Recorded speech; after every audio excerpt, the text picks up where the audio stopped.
for the love I spent. Oh my, this time I'ma keep it gonna stay fucked up, feel so good.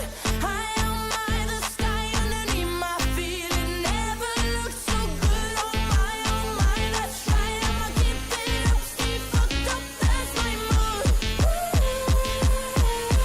Oh my euphoria.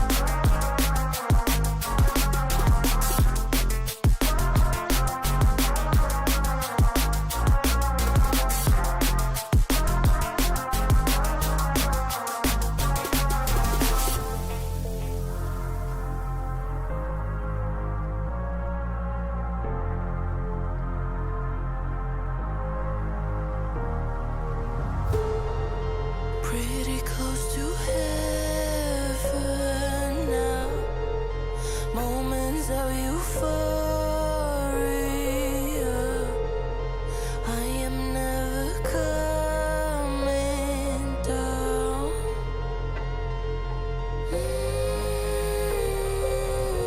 Oh my, this time I'ma keep it gonna stay fucked up, feel so good. High oh my, the sky underneath my feet, it never looked so good. Oh my, that's right, I'ma keep it up, stay fucked up, that's my mood. Oh my euphoria.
Hello and welcome to the Tasman Racing League Oval Series Season 1.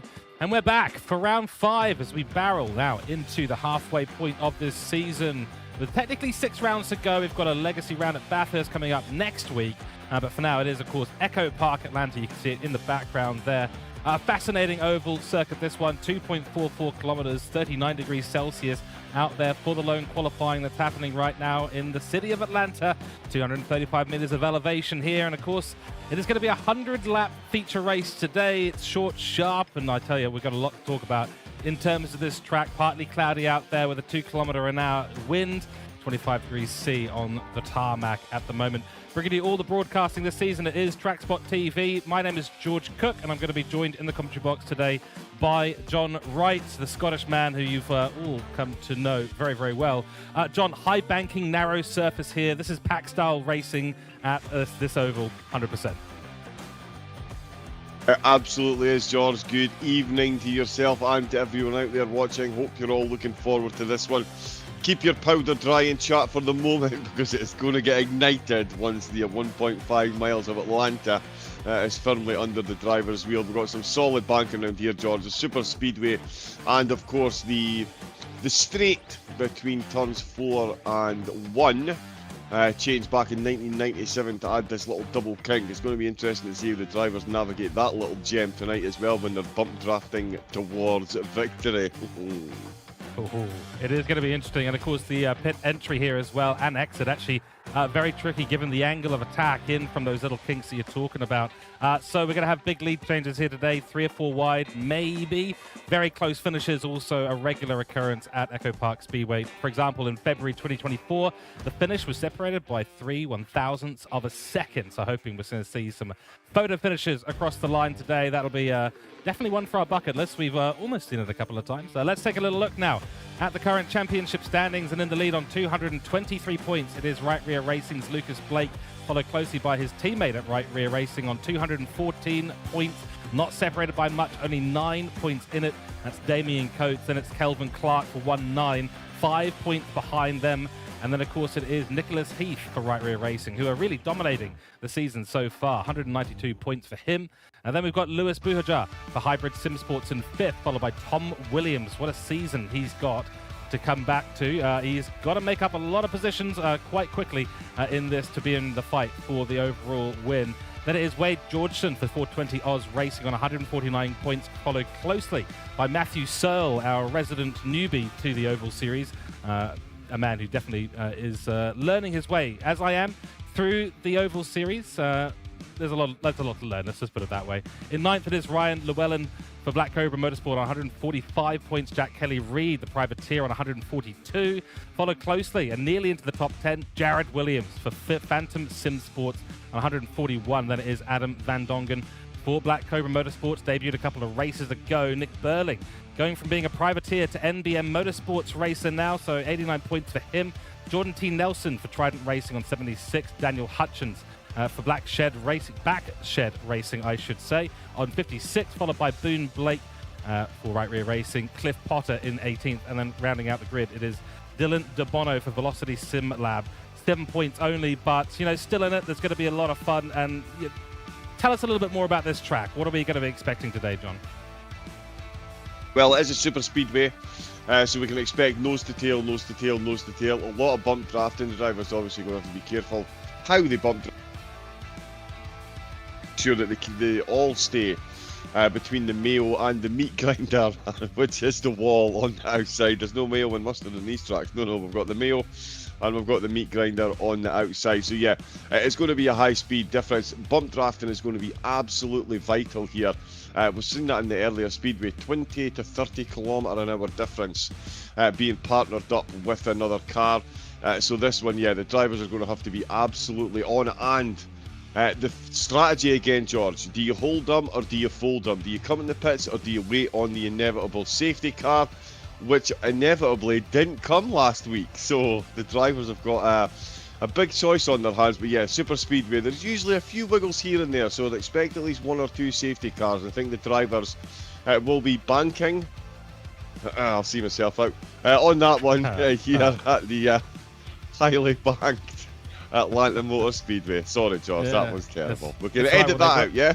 We can edit that out. I was actually going to follow it up and double down on our sake and say that they were banking on it last time out at Indianapolis. Of course, it wasn't enough banking for them to get a single safety car. Not a single safety car, not a single caution at Indianapolis at all. And there were a lot of drivers. I mean, we heard the follow-up interviews.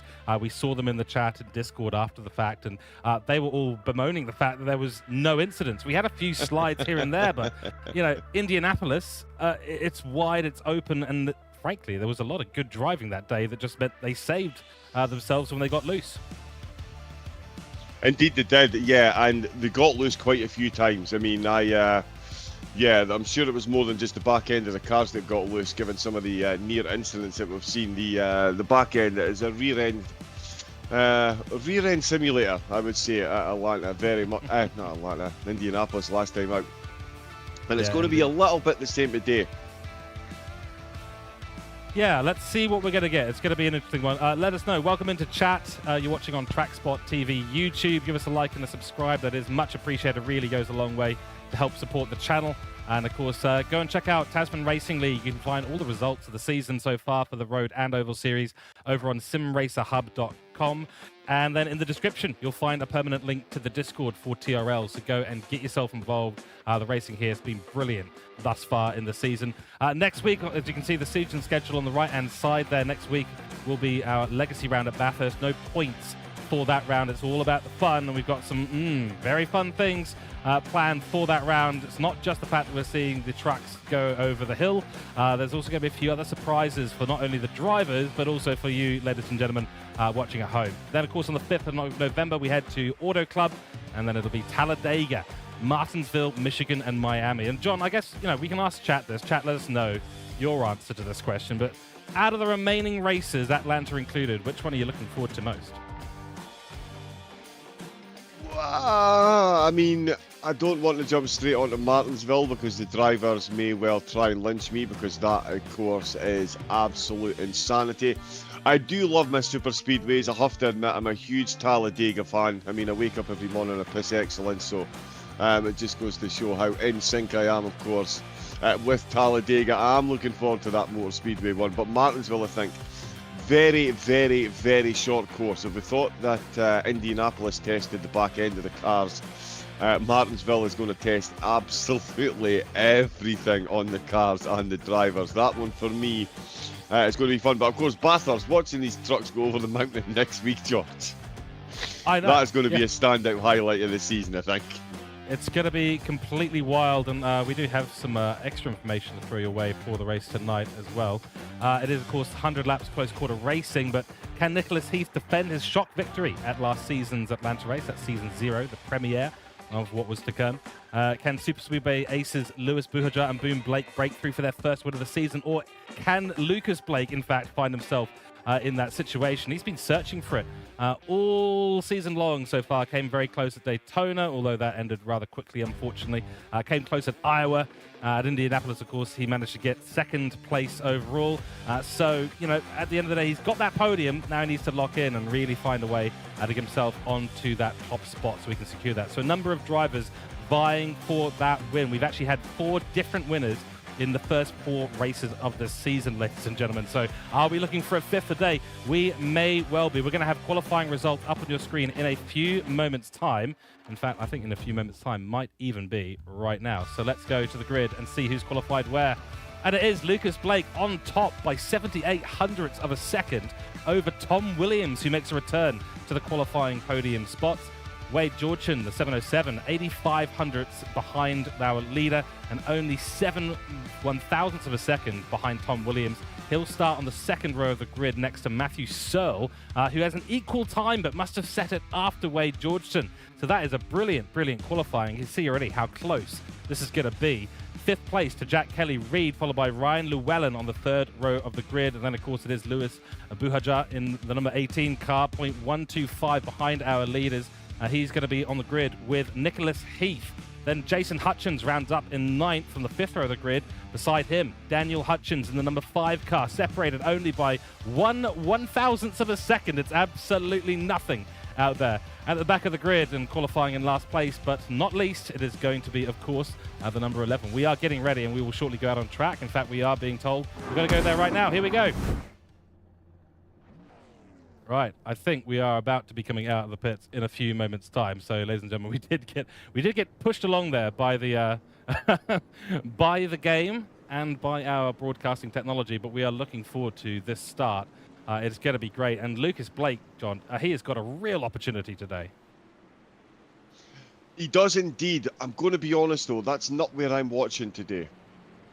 Today, I'm going to be watching Jack Kelly-Reid. He posted himself a podium last week after a very, very, very, very good drive. He's had a few close calls with the podium this season. He's got himself onto the podium last week. I think we could see big things from Kelly-Reid this week on the super speedway. He's more than capable of hanging with the top. We know he can strategize his way to a podium because he got one at a course that required strategy with no safety cars. And I do genuinely, I've got a little bit of a feeling this week that Jack Kelly-Reid might surprise a couple of people. These drivers battling up at the front. I think he could be a bit of a fly in the ointment, George. I don't know where this one's coming from. Well, yeah, I do. The podium last week, he's been driving well over the season so far. And I think Jack Kelly-Reid could be one to watch here. All right, we're going to keep a close eye on him, starting in 6th position, of course, so he's got all the opportunities here, and as we said before, it is going to be one of those races where slipstream and being in a group is key. We're about to go green, ladies and gentlemen. There is the finish line, and the green flag being held up by our man, and there we go. Safety car, of course, has come in this lap. We are now green flag racing. Don't know why we got informational about that one, but here we go. And on the inside, Lucas Blake holds beautifully. Then, of course, Tom Williams trying to hold that outside, but they're almost going 3 wide already as we bank through the first corner. Here's the 707 on the inside, trying to push real steel. That's Lucas Blake ahead as much as possible. Bit even Stevens at the start, but nearly 3 wide, and you can see, I think that is Jack Kelly-Reid, in fact, on the outside line. He's pushing him ahead beautifully. Another attempted 3-way battle. The 707 wants into this one. That's 1 lap down. There's a whole bunch to go. Lucas Blake holding on beautifully, but he's under attack. He really, really is. Beautiful start by all the drivers, as George said. They instantly went 3 wide at the start, and they're going 3 wide up at the front. The outside line nearly making a very good run on that lower lane there, but it's Lucas Blake leading from Wade Johnson. Jack Kelly-Reid is up to 3rd position. Lewis Bahadur in 4th, with Tom Williams in 5th. Matthew Searle has dropped down 4 positions at the start. Obviously, we've still got 98 laps to go, so plenty of time, but that'll not be the positional trend that he'll be looking for in the race. We've now got 1 solo driver on that outside line, and it is Jack Kelly-Reid. Oh no, sorry, it's not Kelly, it's Johnson that's out on the outside line. He's currently hung himself out to dry massively. Lewis Bahadur is surely going to take that spot. He is indeed. He's got the run on the inside line, and that is Johnson then down to 4th place. Tom Williams losing positions at the start as well. I think he's going to try and join him on that outside line to make positions. In fact, Searle moves back up. Bahadur, what a start he's had. Up to 3rd place. Oh, and that's a big slide by the Ford in the background there. He's managed to hang on to that. Some way, somehow, white knuckle syndrome there, George. That is what we like to see early doors, as the tyres just get themselves warmed up, and the drivers are really getting warmed up here. Certainly are, and that's that little kink, the second kink, in fact, just as you come across the line. Can be cut ever so slightly, but be careful, because anytime you touch a white line, it nearly can be game over. Georgeson doing really well now with the number 27 Searle, forming the second pack, the second line, which is actually outmaneuvering Lucas Blake on the inside line at the moment, despite it being essentially a shorter part of the track. You're doing less distance across the 2.4-kilometer circuit. It is basically the speed, the overspeed, and the pushing ahead that Searle is doing right now. The number 18 getting involved as well. Zabuhaja once part of the second line that is starting to form. And of course, number 29, Jack Kelly-Reid, just wants to be pushing Lucas Blake ahead. Does run a little bit wide as we head across the line. Once again, lap 6. And this is fantastic racing. We are so close on track. In fact, I believe the entire grid right now, John, separated by less than half a second. That's exactly why we love it. Super speedway, and it's exactly why the drivers hate it so much. The tension, the pressure, the flop sweat that this is inducing right now in the drivers is absolutely incredible. Oh, especially... Oh, that was a bit of a wiggle there from Wade Johnson. I didn't think he was going to go. It's fun the way you see the driver's steering wheels. Just try and... Yeah, the front wheels, to just try and catch the car again. Very loose steering in NASCARs. You wouldn't expect that, but the steering in these things is so loose. And so much play in the steering. It's absolutely incredible. But there's no play up at the front from Lucas Blake. He's got his nose out in front. He's got the pack chasing him. Jack Kelly-Reid up sitting in 2nd place. Johnson in 3rd with Searle just been overtaken by Williams. Ryan Llewellyn, Lewis Bahadur and Nicholas Heath all returning to their starting positions. Hutchins and Hutchins both losing spots early doors, to see them both now bringing up the rear of the field. But it's not a bad place to be around the track like this, because let's face it, if anyone's going to touch, it's going to be the front 2, 3, 4 rows, and when they touch the back 2, 3, 4 rows, they just go sliding on past and make up a few positions. That upper line not being fully supported now. They're not managing to hang on to the pace that's being shown by that bottom line. Oh, and that's the number 16, Ryan Llewellyn there, just dipping onto the apron. He's going to need to be careful not to touch that paint with too many wheels. My giddy aunt is no longer giddy. She's almost fainted from blood loss there. That was I think I've nearly fainted from blood loss on that one. He's gone right over the white line. I can't believe he's actually kept control of that. You can just see ladies and gentlemen, those of you who don't know much about oval racing or are watching it for the first time, when these cars get loose, when they start to twitch around, you see the rear end starting to squiggle and fishtail a little bit. It is so difficult to bring these cars back into line. What we're seeing right now, though, is this one line of forming the number 16. Every single time we get into the corner, Llewellyn wants the inside line. He's over the white line. I keep thinking he's going to run into the back of the car ahead of him. Yeah, these cars have the aerodynamic coefficient of a greased up bar of soap. Effectively. Well, can you give us an exact number on that? Minus 6 there's a million. big contact there between the 707 Whoa. and the 16. So Georgeson makes a move to the outside and actually hits Llewellyn directly into the wall. This might be the first person to fall off the back of the pack because he's going to be without slipstream there. He is indeed. I think he's only saving grace as Daniel Hutchins is behind him. The Hutchins has dropped off the pace ever so slightly as well. How far into his lap is he? Daniel Hutchins has massively dropped off the pack. Ryan Llewellyn has managed to hang on to Jason Hutchins, but Daniel Hutchins well down the order at the minute. Out. There is Daniel Hutchins is out of this race at the moment. Looks like he is pulled into the pit lane. I'm not sure if he's going to get going again. He has rejoined. He's waited. That's what he's done, John. Yep. He's waited to fall in behind the number 16. Looking for a bit of track position there as well when he came back out with the pits to try and catch on to some slipstream and get pulled back along. See if he can get himself a lucky dog. Oh, and speaking of lucky dogs, that is a very nice move there by Lewis Bahadur to take third position. Yeah, I think he's heard me mentioning Jack Kelly-Reid. Bahadur up 4 places on the start. We're already 13 laps in. So quick the laps go by in these races. It's absolutely phenomenal. Lucas Blake going the quickest of them all at the moment. Well, Tom Williams will be actually, because he's in second.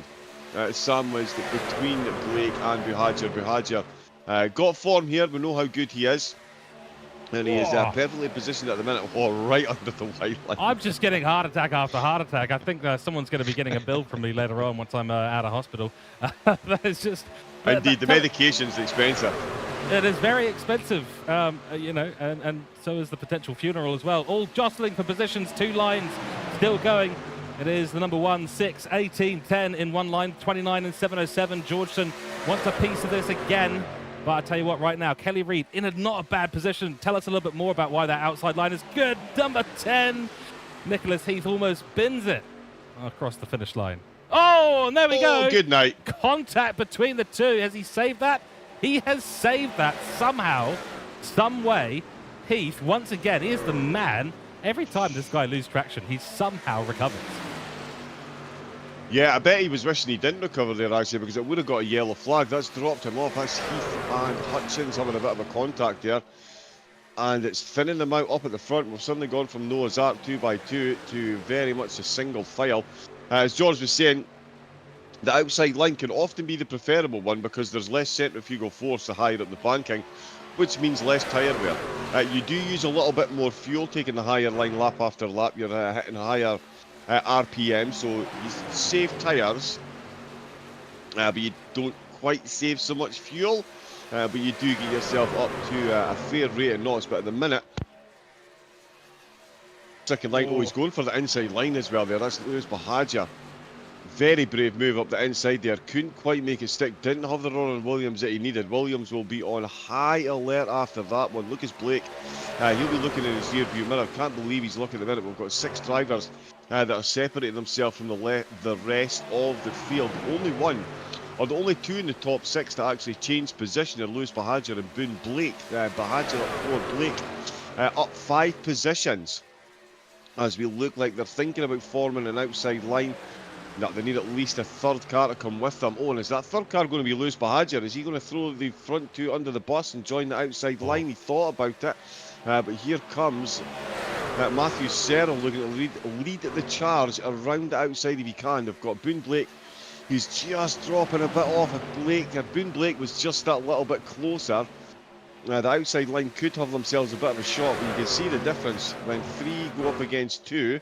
Even if you've got the optimum outside line, you've got absolutely no chance of catching up, and that is Serrell, I believe, going to have to drop back in to positions. They can catch up as they get over the straight. As soon as we get into the bend, though, the 3 on the bottom line. Oh, tell you what, that is really... he's going through his tyres there as Matthew Searle. I'll tell you what, he has no care for the rubber on his rims at the moment. He is banking on an early safety car. What's that, 19 laps in? What are you, 5th of the way in? Yeah, 5th of the way in. And, I mean, that's the thing, you know, if you can get yourself onto that outside line, the second row, and then maybe dip in front of the leader, they may have opportunities to do that in the next couple of corners as Lucas Blake gets a little bit loose on the rear on the entry into technically what is turn 1. You could argue that it's turn 2 after the kink in the main straight. And yeah, it was in fact Tom Williams looking to try and get into that second row as well, and he was obviously blocked by the number 27, Matthew Searle, who's sitting right there at the moment. Opportunities are afoot. Oh dear. Every time Buhaji just gets a really good run out of these corners on Tom Williams, and it just looks like there's about to be contact, but sensible driving from all of these guys right now. It's super close quarters.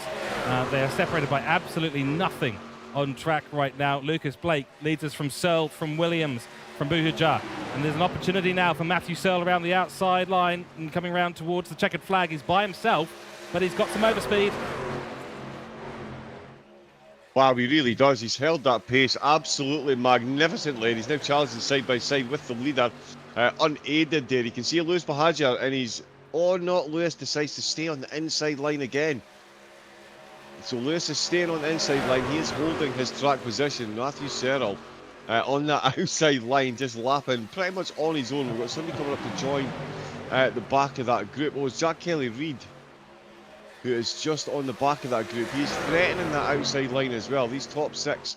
It's an interesting formation. Oh, so we've got somebody joining them on the outside line then. We're now going to go 3 wide. We're going to have a change of the lead as Tom Williams, Matthew Searle, Lewis Blake all go 3 wide. And here comes Lewis Bahajar. It's bounced off the wall. He's saved it. We've got cars shifting and moving and almost breaking their way into the breakers yard, but they've managed to all survive, and it's Tom Williams who's come out and lead. And Matthew Searle there, George, has played an absolute blinder. He's really thrown the cat amongst the pigeons and given these cars, and you can see Tom Williams is steering himself. I'll tell you what, if he is hanging with us on the outside line on his own, imagine what we could do if we have some slipstream out there, and boom, the outside line is now going to leave that inside line behind. It's 3v3 as we go 2 by 2 by 2, and Jack Kelly-Reid is still in the hunt, George.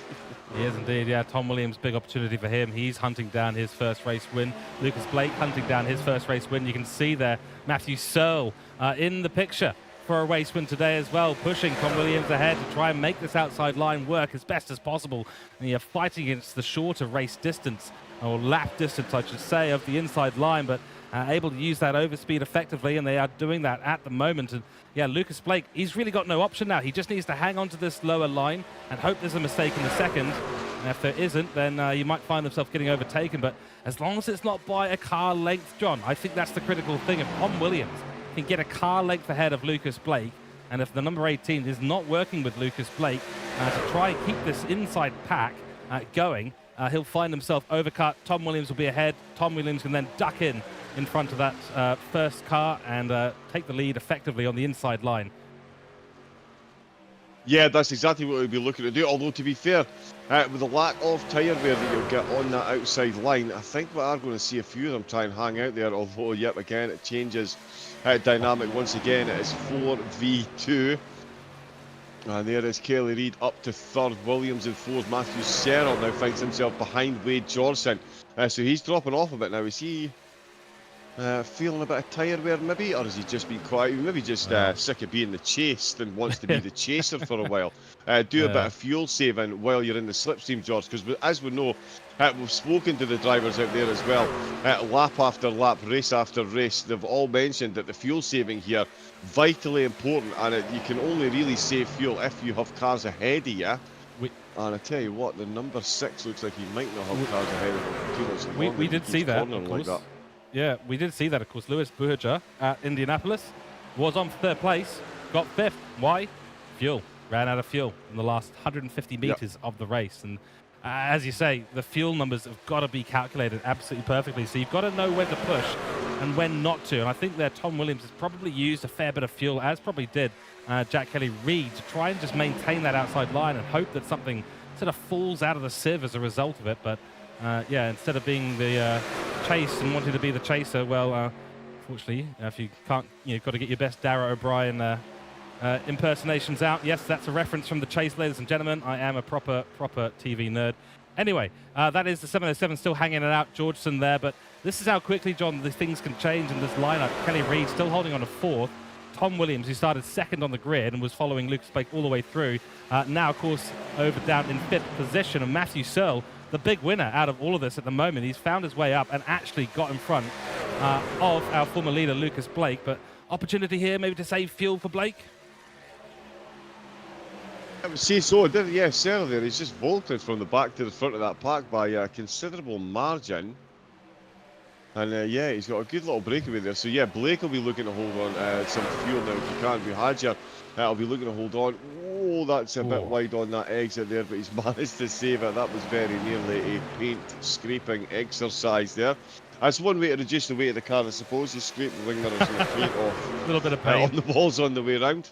0.01 grams here or there. I think some drivers would argue that it makes a difference. Big cut of the corner there by Matthew Searle. So he's completely cut the corner. He may be picking up an off track for that one because it was 4 wheels right on the other side. No, completely legal. Completely legal. There you go. If you have the testicular, if you have the testicular fortitude to do that, then you are allowed to do that. Yeah, it's a brave driver that goes that far. On the banking, you can't go below the apron, but across the start-finish line, you can certainly, if you feel like it, yeah, just go for it. Straight Good over. to know. I might have to use that one in my own races. So Matthew Searle clearly feeling quite confident at the moment. Didn't really equate into the greatest lap time. He's actually fallen back towards the pack, and 2 packs evolving yet again. In the second battle pack that is going on, it is Heath leading Llewellyn, Blake, Hutchins and Hutchins. Hutchins, of course, did end up out of this race momentarily, waited for the number 91 to come back into view, got back in, and now there's a 4 or 5 pack grid happening down there. 11 cars total on the grid, 6 up in this battle pack at the moment as Georgeson's now got a chance, and Searle continues to tempt fate. He's got courage. He's got a bit of courage today. Yeah, I'll tell you, actually, we'll give a bit of credit to Jason Hutchins as well. He's currently got the fastest lap of the race by 0.3 of a second, 13.1. He's managed to do it in the slipstream. So even the drivers up at the front here, in full slipstream engaged, not quite able to match that time by Hutchins, who's down at the back of the grid. So he's definitely got some pace down there. As the top 6 have another little shuffle as well. Johnson takes a shot at 2nd place. Blake goes down to 3rd. Kelly Reid in 4th, and Buhagiar now sitting in 5th position. Tom Williams right on the back. They're chopping and changing which line. Searle now. He's got his coat fairly pegged on this bottom line. As a little bit of bump drafting goes on the outside line there. That is a brave manoeuvre indeed, but it is the type of bravery you need if you're going to win around here. And it is Searle that comes out of the last corner to complete lap number 35 in the lead of the race. Johnson, Blake, Kelly Reid, Buhagiar with Tom Williams still hanging with this top group, and up on the top line. That is Johnson looking to find another car. Are we going to see anyone join them out there? Oh, we have a caution. Oh, we've got a yellow flag. We do, and it is Nicholas Heath. He is off some of these backwards on the track, so he's had a monumental accident. We will get a replay of that in short order, but I was wondering, John, if we were actually going to get this or not, but there is, in fact, a pace car, and that is he's crabbing.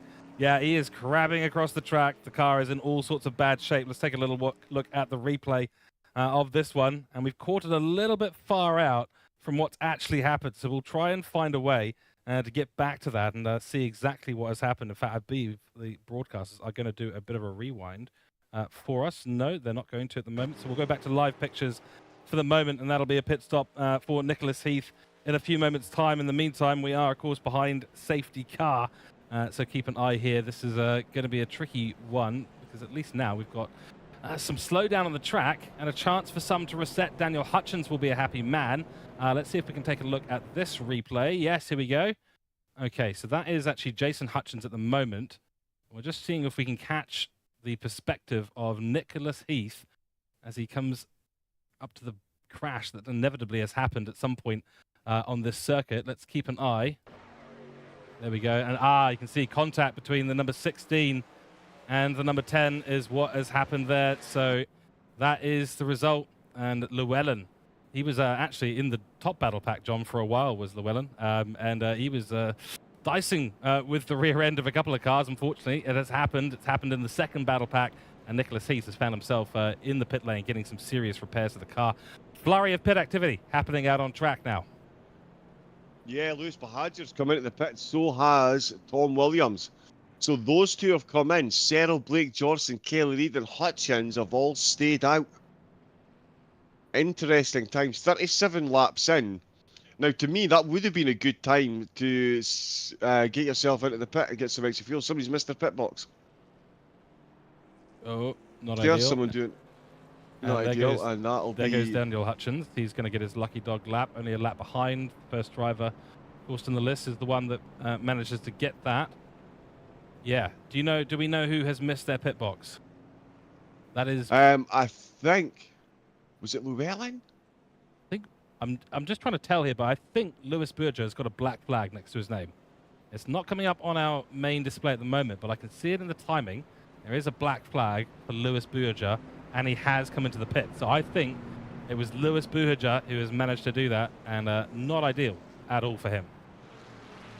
It's not. Oh, that is compound interest on a brave strategy there. Oh well, was it a brave strategy? I mean, I would have came into the pits myself, but that's why I'm a commentator and not a racer. Yeah, what exactly is it I know about keeping the cars on the track? Not much. Let's theorize. I mean, if they're trying to get to say lap 50, it's, you know, yes, this is going to be a more costly pit stop later on in this race, but they may also be wanting to run long. They may be thinking, let's get to lap 60 potentially. We have one lap to go, and the pace car will be coming in, the safety car, I should say, will be coming in this lap. So the caution will be over in not too long at all, ladies and gentlemen. So, of course, if you've got any questions in chat, do let us know. You're watching on TrackSpotTV YouTube. This is the Tasman Racing League Oval Series. Season 1, it is round 5. And we're just coming up to the halfway point in this season. John, have we theorized any more? Why would you stay out? I mean, they were maybe just happy with the running or the tyre wear, or, yeah, just overly keen on maybe another safety car. I mean, the chances of a safety car do exponentially increase when you bring the pack back together again. So maybe the drivers up at the front of the field just figured, you know what, if we've had one, we're going to have more, so we're going to hang on and see where we get. But certainly Bahadjer picking up that black flag with an extra trip into the pits, that's put him down in 8th position, so he's got himself a lot of work to do. Cyril, Johnson, Kelly, Blake are all going to have a bit of work to do on the tyres. Jason Hutchins with a very good 5th position at the moment, and of course Daniel Hutchins back on the lead lap as well, so all 11 drivers very close to one another, and all on the lead lap. Bahadjer, he's got a lot of work to do, George. Certainly does. Could be an interesting one. The argument as well, these guys have all been separated by so little on track. It may well be the situation where we just say, look, oh, it is an accident immediately, and that is Matthew Searles sent off track at the restart. 91 car is also gone. That is Jason Hutchins. He was in 5th. And, of course, Searle was leading the race, and we've had an immediate accident on the safety car restart. I do wonder if that's actually going to trigger another one. We shall see, but 2 slow cars, and Lucas Blake finds himself back up into the leader's race. 2 wide we go onto the 39th lap of the race. Bahadjer there in 3rd as the timing table starts to figure itself out, and those guys who have pitted, they're already coming back for a bit of a charge here. Let's have a quick look. I think we've got a replay queued up of this one. What has happened here? It looks like the number 91 may have been tapped from Tom Williams. It is. Heath may have been... No, not Heath, but Searle may have done that to himself. He may have had contact from another car on the grid, but there you go, Tom Williams and Jason Hutchins coming together as we return to live pictures. Indeed we do, and we'll be returning to the pit for 2 of the drivers. Lewis Bahadjer and Wade Georgeson both picking up black flag infractions. They have drive-through penalties to serve, so Bahadjer's strategy has gone from bad to worse, potentially. We'll see if his strategy was bad to start. We're coming in under the yellow flag that no one else came in under. He's now got a drive through to serve as well. And there is Wade Johnson into the pit. So Bahagia finds himself running in third place, and he's going to have to pull into the pits to serve a drive through for an infraction as Boone Blake sails around the outside, pops himself onto that bottom line and takes a comfortable lead over the rest of the race. There's at least a 1/10.5, which is a huge gap.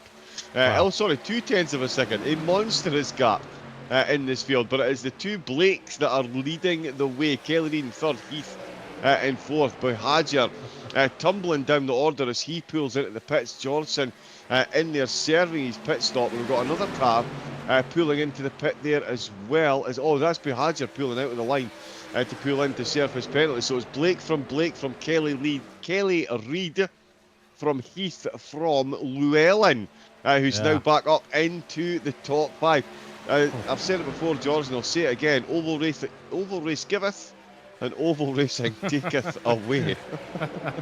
I think oval racing might need to be the study of future quantum mechanics, physics research, and maybe a Nobel Prize figuring out how all this fits together, because we've had the Schrodinger's NASCAR, we've had people becoming quantum stated out there because of the iRacing connection that they have to the server. And yeah, Boone Blake, I mean, this is amazing. This is great work from him. He's found his way up into the lead out of nowhere.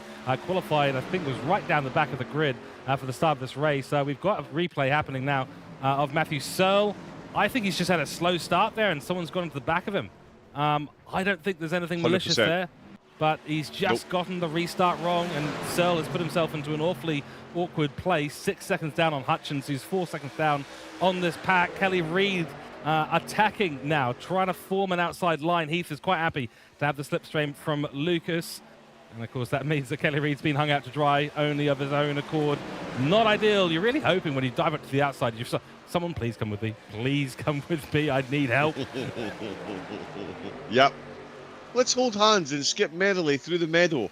That's the NASCAR way, John. That's the NASCAR way.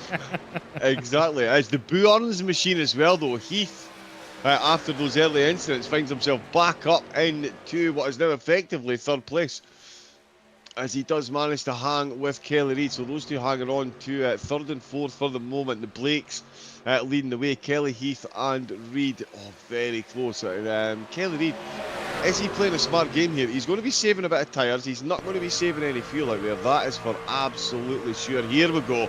Greatest camera in motorsporting history. Front right wheel of the NASCARs. Let's go, folks. It is Heath. Oh, look at him sail around the outside there. Kelly Reid finds himself up into second place there.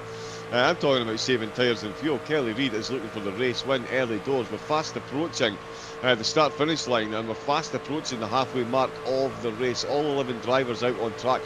Bahagia and Johnson a lap down each after those black flag penalties for pit lane infractions. So that early pit stop really has bitten Bahagia in the back end very early doors, as the Blakes are sandwiching Kelly Reid up there in second place. Kelly Reid again taking that outside line very nicely indeed. I tell you what, did someone mention, I'm sure it would have been handy if someone had mentioned Kelly Reid as one to watch at the start of the race for strategy and racecraft. That person would go down in history as a genius. I think it's maybe more of a redemption thing, given some of your previous predictions there, John. I'm just going to say that on live. But today, today it works out. Flip a coin, and sometimes you'll be right. But whatever instinct you've had today, it seems to be spot on. Kelly Reid is in the box seat. I mean, this is great. He's on the outside line. We know it's quick around here. Boone Blake is, I don't want to say holding up his brother, but this is not the grid that we were expecting to see. So Boone Blake on the inside line trying to hold it. And now the number 16, Llewellyn, wants to become part of it as well. So it is a royal 6-car scrap for the lead. And this was a 6-car scrap that 10 and a half laps ago, John, was completely different. Yep, absolutely. And that is why we love oval racing. It just takes one little twitch on the rear bumper of the car in front, and suddenly you've got 6 completely different cars battling for the lead of the race. A lead which has now been taken by Kelly Reid. He's a poet and he doesn't know it, but sometimes he does like to show it. Kelly Reid in the lead with Llewellyn, Blake, Heath and Blake. in 5th position. Williams again, though. I'll tell you what, actually, Kelly Reid being one to watch is a shout. Williams could be one to watch as well, because it's all changed up at the front. He's persistently been the driver in 6th place who has been coyly watching watching the pack ahead of him, and he is just staying within slipstream and just out with that dirty air as Kelly Reid pops in another impressively fast lap. I believe it is still Jason Hutchins that's got the fastest lap of the race so far. Again, he's got, Daniel Hutchins. Wow, the Hutchins brothers. Yeah. Quickest drivers on track by 4/10 of a second. Yeah, I think it might have been that early out that Daniel Hutchins had, and he came out with a slightly more rubbered-in track and did some really good work. That is a scary moment for Kelly Reid as Boone Blake is on the attack, and geez, the fishtail on these cars. I mean, you could climb a waterfall and get to a breeding ground with the fishtail that we've seen today on some of these cars. It's really, really impressive, like salmon up the stream. And Kelly Reid continues to lead us away, and we'll see this degradation for those that didn't pit. It's going to become more. It's going to become more of a. It's going to become more of an occurrence. Matthew Searle with another black flag, and Searle from what could have been potentially his first race win in an Oval Series and putting all these seasoned Oval drivers to shame. Unfortunately for him, he is in the pits yet again and will, I think, fall behind Burja and Georgeton. Only one of them. If we do get another safety car, only one of them get the lucky dog lap to put themselves back onto the lead pack. 3 wide contact between Ryan Llewellyn and that was the number 95, I do believe. No, 91. It was Jason Hutchins. Oh, 3 wide is so awkward here, John. It really, really is, as we've seen how twitchy it is and how open the steering wheel is. We talked about it, I touched on it earlier, the fact that the steering on these cars is exceptionally loose. This is nothing like a road car. It is not it's nothing like road cars. It's nothing like race car, your standard race car. The steering is very loose. I do like to tighten up my steering column. Oh, wow. No way he saved that. If he saved that, I'm done. No, I think he is. No, he's not saved it. He's not saved it. That was Boone Blake, and by the replay there, John, I think there was some netcode involved because a car did not touch his rear.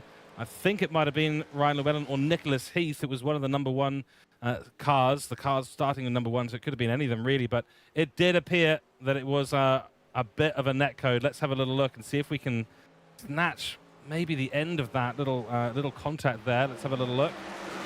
He's already been touched by that point. It's the car on the inside, so number 10. Number 10 pulled out, right? But I tell you, there was not contact between the 2 cars, at least on my screen. I'm guessing that'll be netcode. And unfortunately for Boone Blake, how disappointed are you at this point? Yeah, absolutely. God, I will say as well, I do think as well, it might have just been the back of his car just twitched. And he then panicked and tried to correct the steering so as not to collect anyone else. And that's what's caused the spin. And here it is then, 56 laps in, the inevitable rush into the pits. All the drivers that didn't pit on lap 37 when we had the first safety car. Lap 56, they are all absolutely piling in. Race leader Kelly Reid comes in. Buhagic, Searle and Johnson, they will all, of course, stay out. One of them will get a lucky dog. And it will be Lewis Buhagic.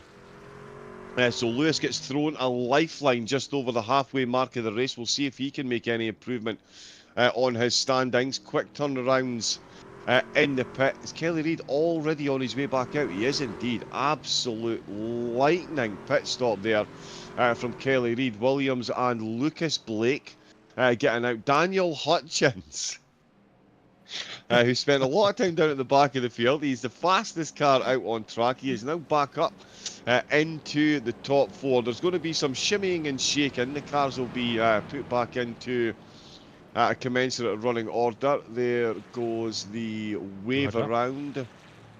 Yes, indeed. So he will go back to 8th position. It puts him ahead of Jason Hutchins. Wow, I'll tell you what, this race, if we can get highlights of just the Daniel and Jason Hutchins races today, it's going to be absolutely incredible. These two have been up and down like an absolute yo-yo today. It's Daniel's turn to be the ascending part of the yo-yo journey at the moment, and Jason, who now finds himself on a descent, but He's only saving graces. He's at the back of the pack. He does have Matthew Searle and Wade Johnson down there with him. Searle and Johnson are 2 laps down now after those extra pit stops. Boone Blake still in the pits. I was going to say that. Hopefully that little... no one else. Any more... Sorry, on you go, George. Well, I was just going to say that little bit of smoke that we saw coming across the screen there, that is Boone Blake's car. It is currently having some major repairs done to it. He was, yeah, he is having a barbecue down there in the pit lane at the moment, unfortunately. That's why the tailgates are so large on the back of these trucks, of course, as everyone knows. Yeah, as soon as you finish racing in your NASCAR, drive into the pits and crack open the barbecue in the back of it. Ample space for about 200 hot dogs. That's the key rule in all of NASCAR. You've got to make sure you can barbecue on the back of it. That's really, really important. Lap 57, this is the order. Kelly Reid, Williams, Blake, Hutchins, Llewellyn, Buaja, Heath, Hutchins, Blake, that's Boone Blake, Matthew Searle and Georgeson only. Buaja was able to unlap himself with the lucky dog rule, puts himself back up into 7th position by the looks of it. We're going to go racing in a few moments' time. Your prediction's starting to come a little bit true here, John. Do I congratulate you now, or we'll just hold out hope? No! Don't curse the commentator. My commentator's curse. Okay, let's not double curse the commentator. Almost got him, ladies and gentlemen. Almost got him. Almost. Here we go for the restart. And John, I think it's your turn to take us away.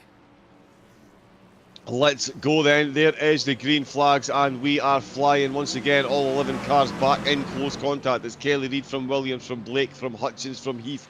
Heath getting a good start.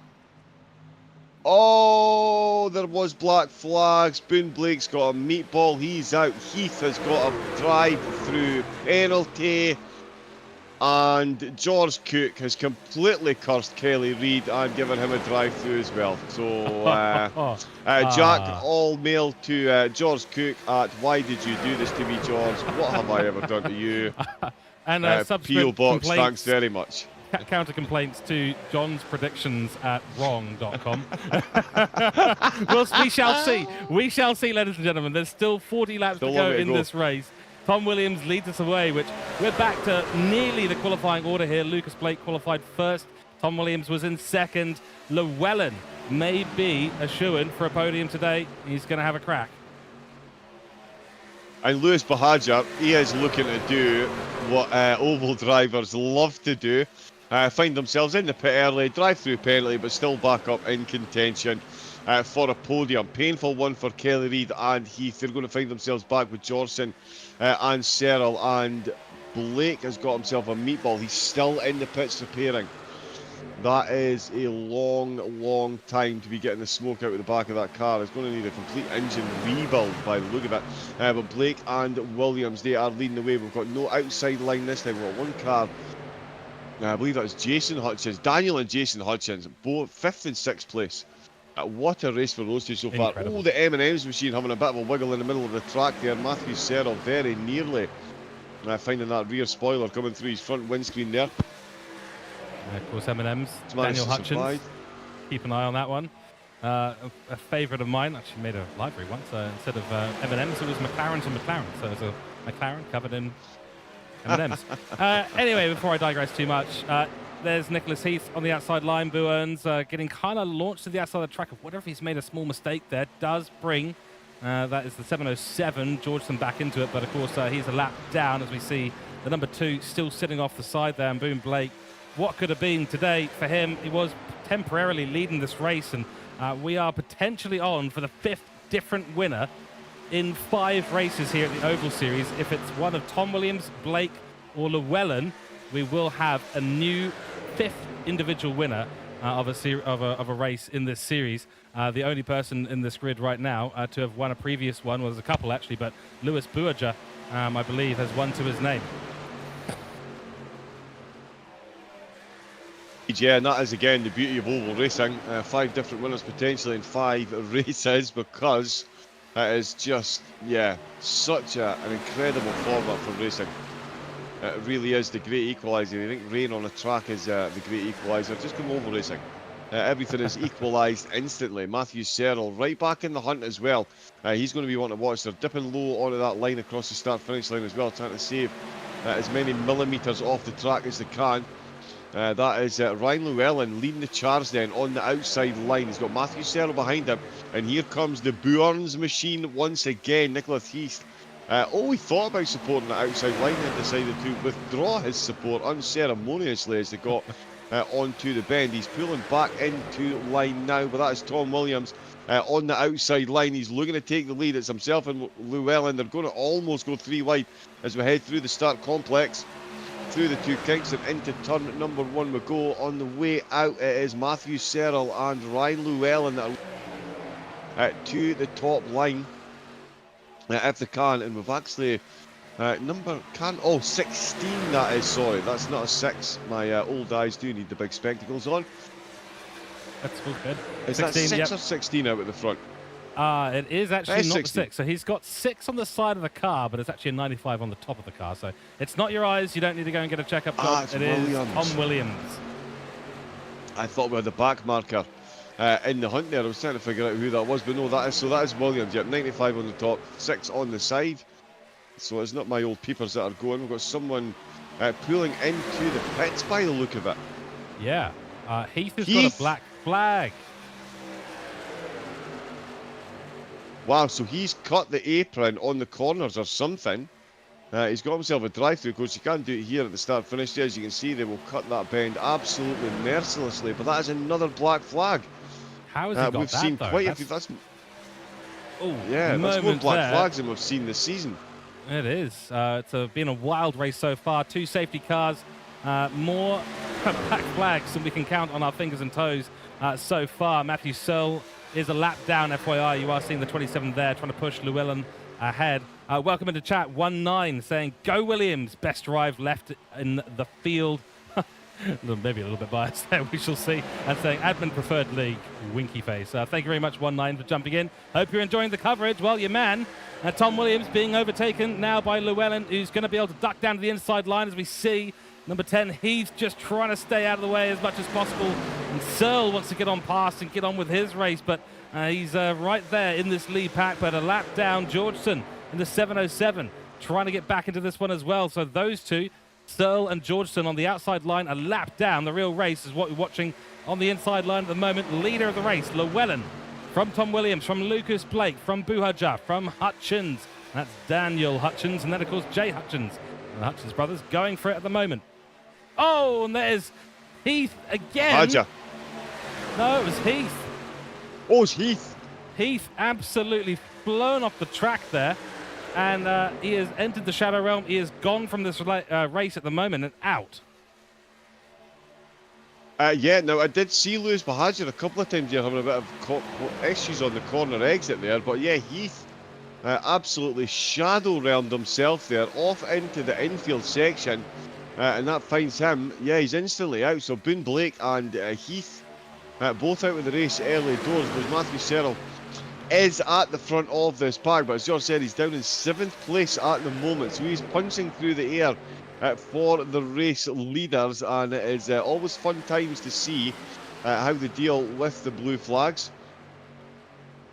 and interact with them. They're going to go round the outside. I do think it's Serrell's responsibility to move to the outside line, to the lead pack go through on the inside rather than go around the outside, which they are doing at the moment. It's Ryan Llewellyn holding the high line, and he's being followed. Oh, that's a touch of a wall. That is going to cost him a whole lot of momentum, and another 2 cars are going to sail the inside, and that's going to put Lewis Bahadur, I believe, back onto the podium. It is indeed Lewis Blake on the outside line once again.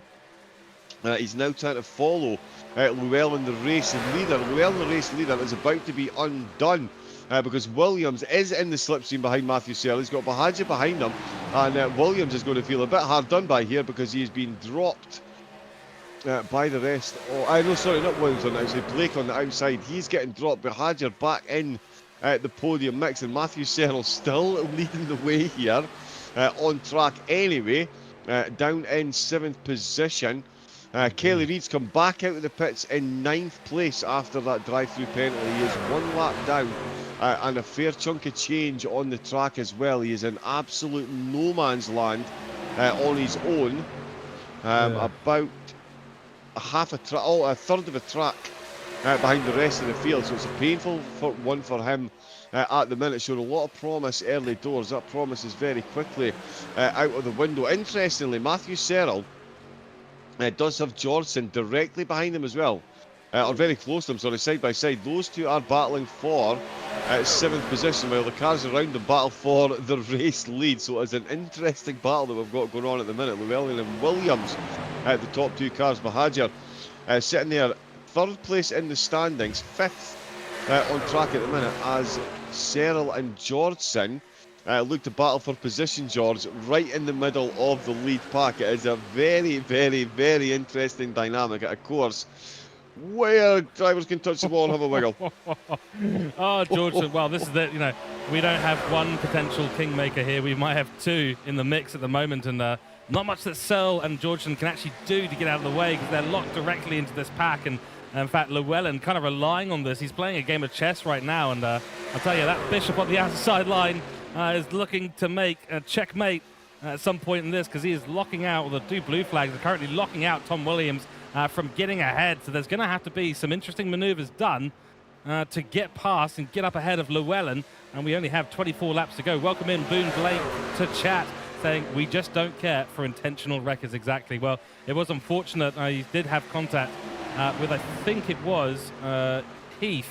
And it looked like netcode on our side at the very least, but obviously that'll go to the stewards, and you guys will get your replay and your data going. But welcome into chat, Boone. You can watch the rest of the race from here, and I bet you'll be hoping that Lucas is on for his first win of the season.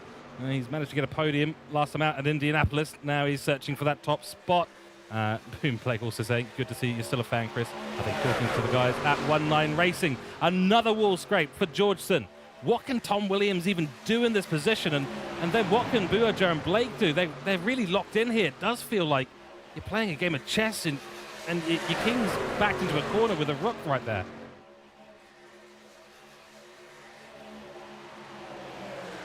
On mute, there we go.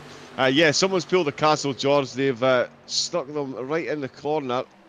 Oh, and that is Matthew Serrell just managing to hang on to that inside line very closely. Still full nose up. It's what, sorry? Lucas Blake there on the outside now. So he's actually pulled out and to the outside and let the 18 come on through. Oh, so yeah. Buerger is now going to be side by side with him. This might be quite smart, I think, from Lucas Blake, but he could end up even more locked out, as we see another corner cut there from Serrell. He's been favouring that today. He absolutely has. Oh, and that's, oh wow, look how close they've suddenly got. Yep, that's... So Llewellyn leading the way on the outside line. It's Georgeson and Serrell that are battling for 7th position on that inside line. Williams is just sandwiched between them. Lewis Mahajer down on that bottom line as well. So they're going to be going through the tyres a bit quicker. They're going to be saving the fuel. But they are going to be going through the tyres a bit quicker. We're already at 80 laps. We've seen 2 safety cars so far. 37 and 56. Matthew Serrell just having a bit of a wiggle again. Getting nice and close to that painted lines on the bottom of the track. And he's managing to hold it. Oh, a little bit of a bump draft on the outside line there.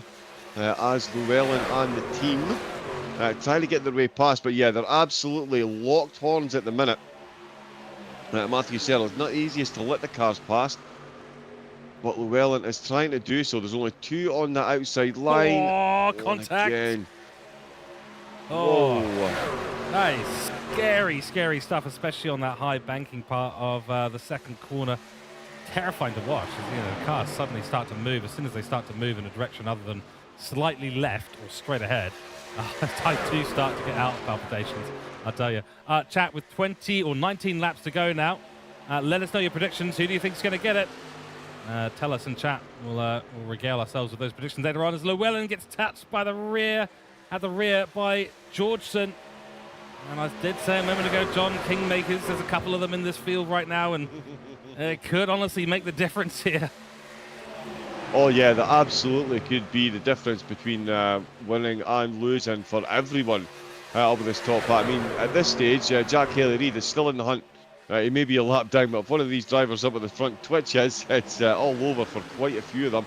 We're 83 laps deep. We've only got 17 laps left to go. The lap times still down in the 31.4s. Fastest lap still going to Hutchins so far with a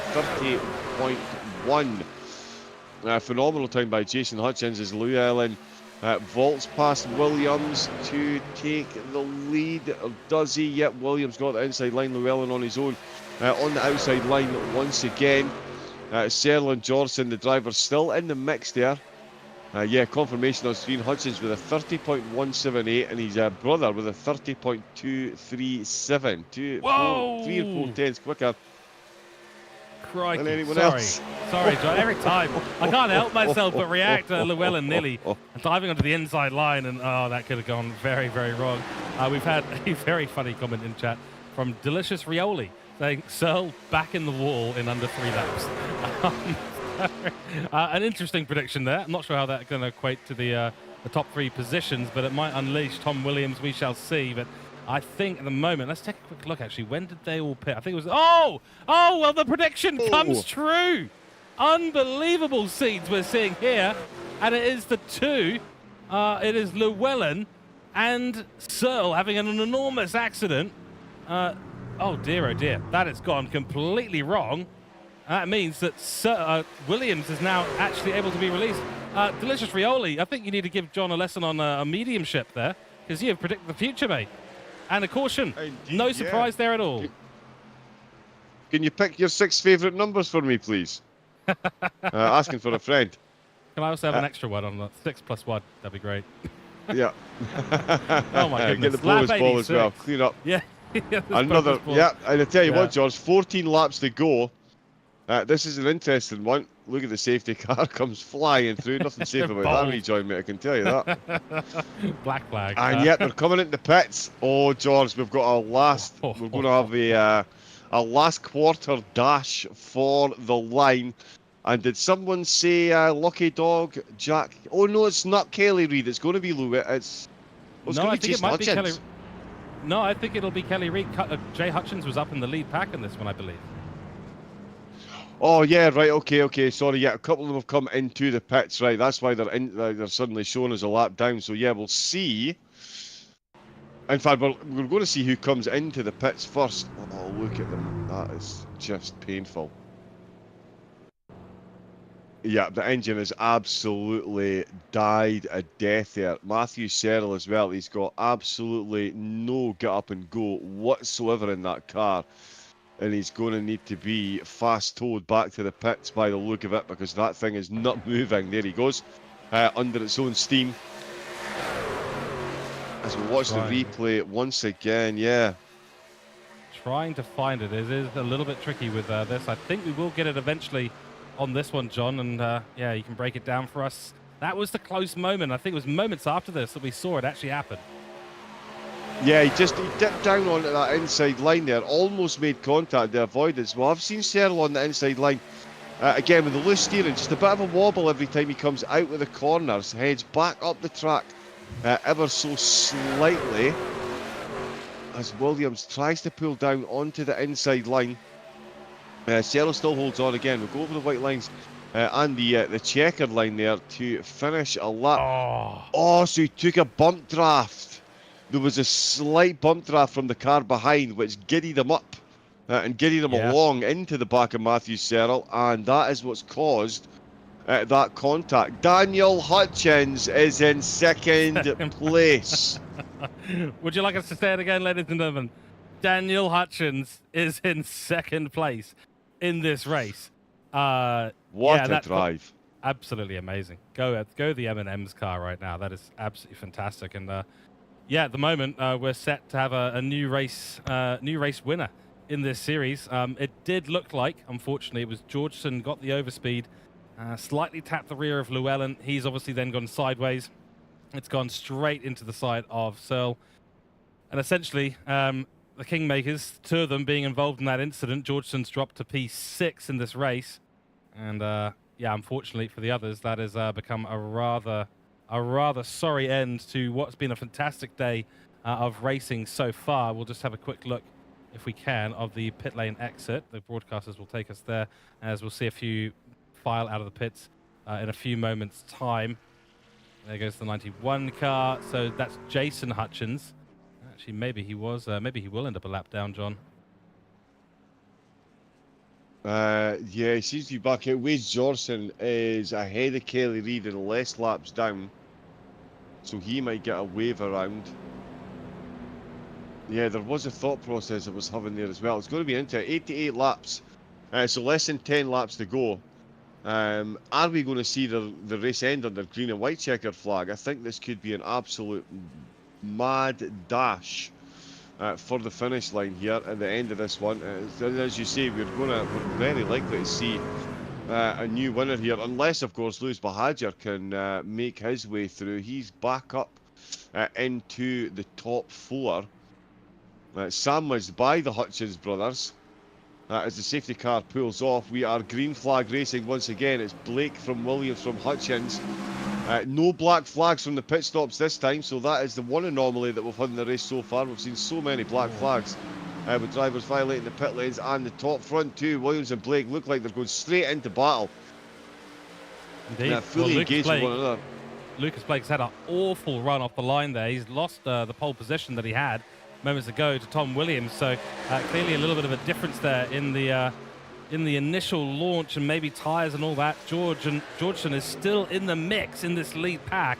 He's the one that unfortunately was the initiator of the previous contact. So right now Buaja is right in the mix. P2 for him. Daniel Hutchins has lost out massively as well. He's fallen down to 4th position, and yeah, 1 lap behind for Georgeson. So he is right in the mix, but the battle right now, it is Buaja versus Tom Williams. Some have come to the pit stop, some haven't. 10 laps to go, and he cuts across, does Buaja, and into the lead of this race. We've got Demo Frio in chat saying he's gutted that he had to miss tonight's race. Hopefully it's green now until the end. Damien C, that's Damien Coates. Thank you very much for jumping in, mate. Much appreciated. We're still fascinated by Delicious Rioli's prediction in chat. We don't know where that came from, but here goes Tom Williams around the outside.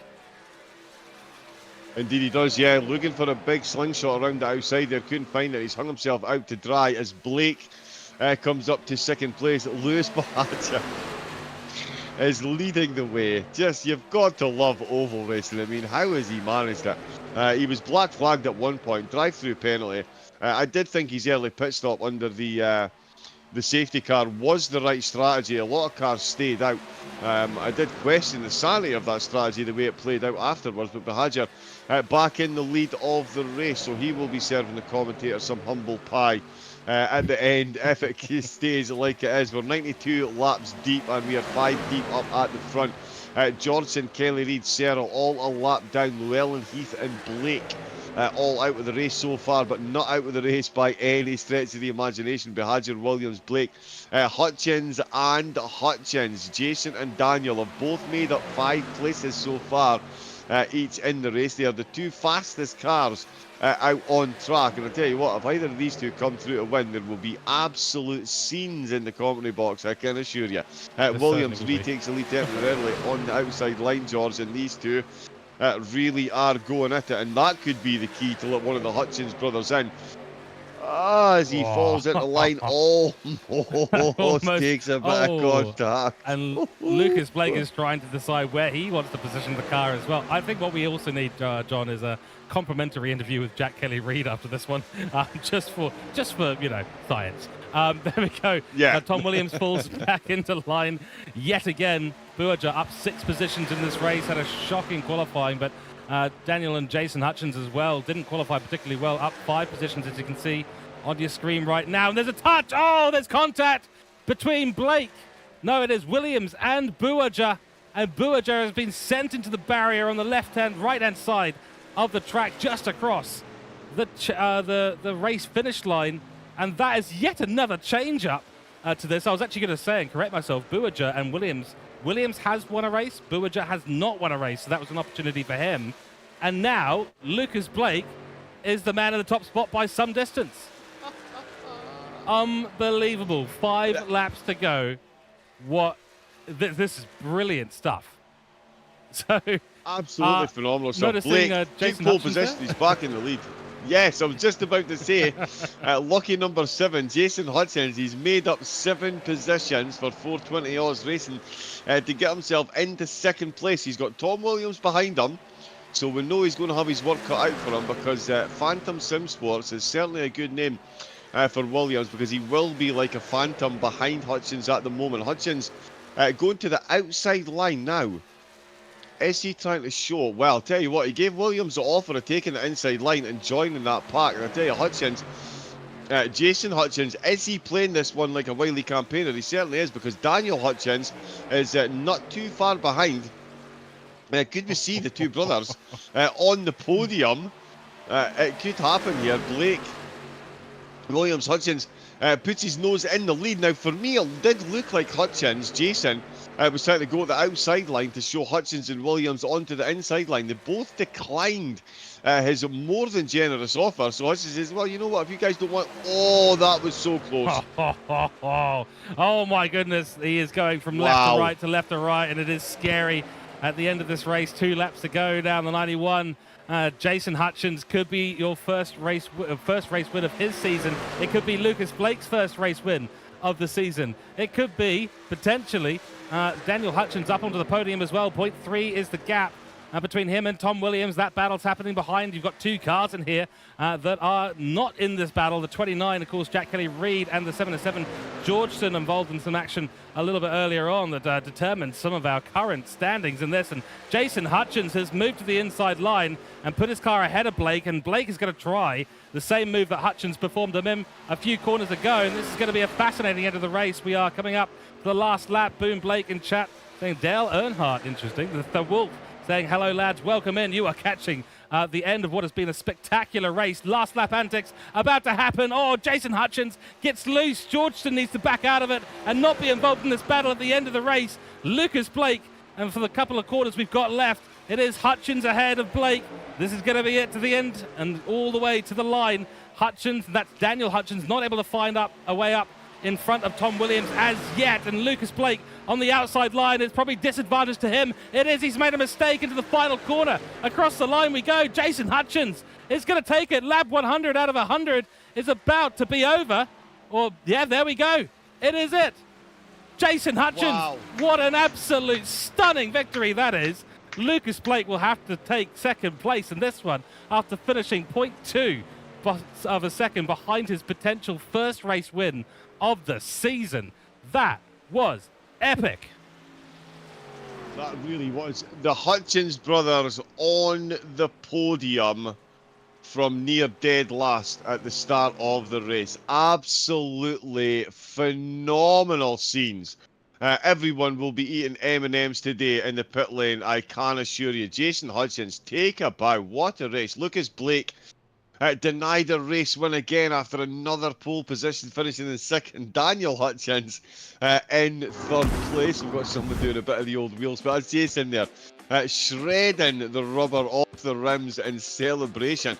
Lewis Mahajer off the podium down in fourth place. Tom Williams rounding out the top 5, and Wade Johnson in 6th place there, George. Incredible, incredible end. One prediction did come true. I got Kelly-Reid wrong, but you did say the end of these races are often finished. The top 2 are often closer than a couple of tenths of a second. The top 2 didn't disappoint on that one. Yeah, I think more becoming a oval racing instinct rather than rather than a prediction there. That was an incredible finish. We are going to have some interviews, and there's going to be some really fun interviews with all the 3 of our top podium there. Of course, here are the final results in this race. Jason Hutchins wins his first race of the season for 420 Oz Racing by 0.2 of a second. It was that one last corner. Lucas Blake made a mistake. That's what cost him the win today. But second place, still great points for him in the championship. He is the championship leader as well. Daniel Hutchins, first podium. So Jason Hutchins gets the podium, first P1 as well. And then Daniel Hutchins on the podium for the first time as well for Backshed Racing, team he's recently joined as well. Lewis Buerger, unfortunately involved in that final bit of contacts, and that's what sent him down to 4th position for Hybrid Simsport. Tom Williams in 5th, followed by Georgeson in 6th. Georgeson, the 707, might be taking a small trip to the steward's office, but hey, bumping is racing, scraping is racing. That is NASCAR. Jack Kelly-Reid, the predicted winner of this race by John Wright. 7th place, unfortunately for him, but complimentary interview, I'm sure, coming probably at Bathurst. Matthew Searle in 8th position. You see the sigh of of disappointment there from John. We'll get back to that soon. Breaking news, of course. Ryan Llewellyn in 9th position, followed by Nicholas Heath in the wars today. Didn't finish the race. Neither did Boone Blake, unfortunately. Welcome to chat. Got a number of people in chat. Well, not another win, but your first win. There you go. The Wolf, I think, might have been one of the Hutchins brothers there. I am exhausted. John, break it down to us, down for us while we get prepared to have some incredible interviews. Welcome to Super Speedway, folks. 3 safety cars, a whole lot of black flags, and the podium. No offence to the Hutchins, that no one would have predicted. Lucas Blake there in the chat saying he came very close to a win. Wade giving Jace the push at the end. Yeah, a whole lot of teamwork going on. We've seen so many interesting dynamics throughout that race. Quite a few race leaders through the race. Those 3 safety cars, though, proving absolutely pivotal for some of the drivers. And again, the black flags, an exponential increase in the number of black flags that we've seen for pit lane violations. Now, George did mention at the start of the broadcast just how tricky an entrance the pit was, and it really proved to be so, as we saw 7, 8, 9 black flags and drive-through penalties being served by, yeah, almost everyone in the field. And yeah, despite that, Lewis Bahadur still managed to finish in 4th. We really do need to get that guy tested for alien DNA. Absolutely right. Well, we're about to have our first gentleman in for our interviews, and we're gonna start off, of course, with our race winner today. So let's go over there in a few moments' time. Jason Hutchins, welcome in to the commentary box. Hopefully you can hear us and we can hear you, but welcome in. And first of all, massive congratulations. What an absolutely brilliant race. We've actually got you on screen right now doing your donuts. That's what it looked like after the race. Tell us how you're feeling. Oh, I feel great. Yeah, no, I really enjoyed that one. So, first podium, huh? Where did it come from? We actually stuck. Currently, the iRacing is actually stuck, so we'll have to stay on the top-level cameras there. Tell us a bit about that last little bit. Obviously, you saw the incident happen in front of you. At what point were you thinking, this could be my day? Well, I was actually a lap down when that happened. So when I got that last caution, I actually got the lucky dog. And on the way around, I actually pitted for new tyres, so I could join the back of the group on brand new tyres. I thought I'd be back in the lead lap and I'll be in with a chance. There you go. This is how the lucky dog can work. Okay, well, I'm going to give you to John because he's chomping at the bit right now to talk to you. No worries. Can you tell? Yep. Yeah, Jason, phenomenal race here, starting down at the back of the grid, and it just exemplifies exactly the highlights of oval racing. As you mentioned there, you were a lap down, you got fresh tyres, a lucky dog, and then you bring home the race win. At the start, you and your brother were showing some incredible pace as well. The two of you clocking the fastest laps out of anyone, and you still took the fastest lap at the end of the race than anyone else at 30.178. So you definitely had pace in the race, but it was a difficult start by the look of it. It was a little bit. I don't know. I sort of came out a bit slow at the start, and I just hung at the back of the group, and I thought there'd be some crashes up front, so I thought I'll just stay out of trouble. After doing a lot of draft master, you sort of get used to that. Yeah. I can testify, brother. I can testify. That will draft masters will age you horribly, but in any motor racing, never underestimate the predictability of stupidity. And around the ovals, draft master is where you learn when to hold them and when to fold them. It must be an incredible feeling, though. I mean, great for yourself to get on the podium, but be joined by your brother, and to be the one at the top of the podium, so the family bragging rights as well. That's a really complete day's racing for you, Jason. Yeah, no, it's been really good, really good. It's my first ever win on iRacing, actually. Wow. I've never nice. had a win. Yeah, I've Double had a few congratulations seconds, then. Yeah, I've just never had a win till now. What a fantastic Obviously, way now to that do you've it, won this, now that you've won this, Bathurst next week will be easy meat. Bathurst, yeah. That'd be a good one. Yeah, I'll have a crack at it, don't worry. Absolutely. Let's see how you do on that, Jason. Massive congratulations, mate. It's a big elevation in the standings. It's a first win for you. It's a first podium for you in this series. Thank you so much for jumping into the commentary box and having a chat with us. Really appreciate that. And a final congratulations. Well done. No worries. Thank you. Absolutely awesome. All right, we are going to bring up our second place person. That is going to be, of course, Lucas Blake. Lucas, hopefully you can hear us and we can hear you. Tell us about that, mate. You were so close again. How did it slip away from you this time? I don't know. We're just finding new and creative ways to get second out here at this point. But no, I had a lot of fun. And I mean, congratulations to Jason. I think he's probably the only guy in the league who's shown up to every single oval race since we started. So really could not have happened to a better guy. Really happy for him. That was a fun one. There was a lot of people, a lot of our usual contenders hit some bad luck with penalties or getting caught in crashes or what have you. So I was just lucky to be able to stay clean and find myself in a position to win at the end. But unfortunately, Jason just got an awesome run on me down the backstretch on the final lap, and I wasn't able to fight back from it. Yeah, it did look like the rear just maybe wasn't holding on right at the end there, but we've just watched on the replay as well the moment when Buhajar and Tom Williams came together and literally the floodgates open and suddenly you're in first position. At that moment, what's going through your head? I was sitting there. I saw Tom going slow because I was on older tires than both of them. They both pitted at that final caution, and I didn't. I stayed out for the track position. And when they got into each other, I was just like, man, the Red Sea just parted for me. You know, I'm just going to cruise to a win. But that lasted about half a lap until I realized that Jason was coming up on me, and I knew I was going to have a battle anyway. But it was... Should I have taken tires at that last caution? Maybe. But I'm happy with how it went regardless. It's a very difficult decision to make indeed. John, we'll hand it over to you for some questions. Yeah, Lucas, so close. Another pole position taken and very close to the race win. But yeah, as you say, finding new and creative ways to finish in second place. An incredible race, though. I think we've already asked you this before, but the super speedways, as part of the view, as from a viewing, spectating side point of view, they really are just non-stop action.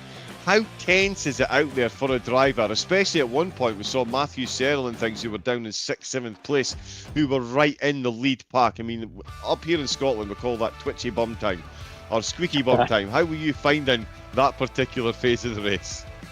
Oh yeah, you know, it's nerve-wracking. I think it was Matt and it was Wade who were there. And there's a part of you that's like, you know, you don't want to be racing against guys who are a lap down or almost a lap down, but at the same time, it's like they're fighting to stay on the lead lap because if they get a caution, they're right back in it. So it's really just a fact of racing. They've got to deal with us and we've got to deal with them. That doesn't make it easy though. It is a nerve-wracking time, especially. I mean, I have a hard enough time just managing the cars that are on the same lap as me. You start throwing in cars on different laps and it gets really difficult. It does make it interesting. Phenomenal viewing. And yeah, quickly and finally, we are going to Bathurst next week. The mountain that bites back in the best of machines.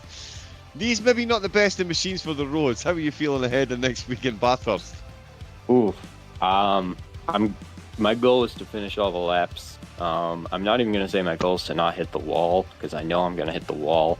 But I'd like to hit the wall lightly enough that I don't destroy the truck and I can finish all the laps. And I think if I do that, I'll be on for a decent finish because I think everyone's going to have a hard time doing that. Oh, yes. There is a prediction the commentators can get on board with. Oh, yeah, absolutely right. Lucas, thank you so much. And again, congratulations on your second place finish today. So close, but still leading the championship points. So doing good. And I'm sure we'll... look forward to seeing you back here for the next round at Bathurst. Thank you very much for jumping in for a chat with us. Thank you. Oh, alrighty, there we go, ladies and gentlemen, Lucas Blake. And now, of course, we're going to go to the other Hutchins on the field. And again, what an unbelievable finish. Another first today. And of course, it is Daniel Hutchins who will be joining us in the commentary box for this. And third place, Daniel. Did that feel like it came out of the woodwork? Was there some planning involved? Did you feel like you had the stuff to make it onto the podium at some point? I mean, as an M&M's car, I'm so glad you're there because it looks great. I was just trying to hold on for fifth, to be honest. I was just trailing on at the back of the pack. I didn't seem to be able to pass anyone, so I was just happy to tag along in fifth. So I don't know how I even snuck up to third in the end, but pretty happy with it. Well, at one point in this race, you were a lap behind. You did get the lucky dog in this case, so gears must have been churning in your mind. Was there any assumption or hope at that point that you may be on for a better result than where you started? To be honest, I've had a terrible series, so I just wanted to finish and not crash into a wall, really. So I never really thought had a good run until the restart when I was sitting in second, and I don't know, I held on to that for about 0.4 of a second, sadly. It was close. Right at the end there, you were obviously in a battle with Tom Williams, and we saw the delta getting closer and closer and closer. We didn't actually catch the overtake live on track as we were focused on the lead battle, but tell us a little bit about what happened right at the end there. Yeah, once again, I was just happy to sit behind him and come in fourth, but I don't know if he ran out of fuel or what happened, but he sort of pulled over and I just drove past. He was going really slow when I passed him. It wasn't a well-planned overtake or anything like that. Gotcha. All right, well, I'll hand it to John. Yeah, I did it, John. Wow. Incredible scenes. Lewis runs out of fuel. Yeah, Daniel, congratulations. You and your brother, as I was saying to Jason, both here making it on the podium. You started down in 10th place, so almost dead last there in qualifying, but making your way up onto the podium. An incredible race so far. How did you find the middle phase of the race? Again, I was asking Lucas. At one point, we had cars that were over a lap down, mixing in with that lead top 5 group just as you were catching up. How was the middle phase of the race for you? And did you change your pit stop strategy because of safety cars that we had, or did you stick to the strategy that you had during the race? No, I was sort of holding off. I was hoping there'd be a second safety car because I didn't pit on the first one. So I was hoping there'd be a second one. I only had 2 laps of fuel left, I think, when that popped up. So I just got lucky all round today. Everything fell into place, to be honest. The stars aligned. Well, they certainly did. I mean, yeah, the two brothers on the podium, an incredible story. And the 2 fastest drivers on track as well, Daniel. So, whereas you might have just been trying to hold it to the end, you and your brother were the fastest 2 drivers on track by over 0.3 of a second per lap. So, an incredible result. How are you feeling going into Bathurst? I mean, you've managed to get yourself onto the podium in the ovals, and just as you managed to get some form in the ovals, we're going to throw you around one of the most difficult racetracks in the world. How are you feeling ahead of taking the trucks around Bathurst? Yeah, it's actually a track I've had a fair bit of practice on before. Never had a great result there, but these things could be pretty fun there, I think. Probably not quite like the GT3s, but they might hold on across the top of the mountain. at 10 kilometers an hour, we should just say, just to clarify. McPhillamy Park. Yeah, the that's Dipper. going to be fun. Yeah. Oh, yeah. We've got so much to talk about. Skyline. Going to be Skyline. Oh, yeah, don't even. All right, Daniel Hutchins, congratulations, mate. First podium, 3rd position. And we hope that the season continues on the upward trajectory you're currently on. Although I have to admit, you're taking off like a F-16 fighter jet in an emergency call.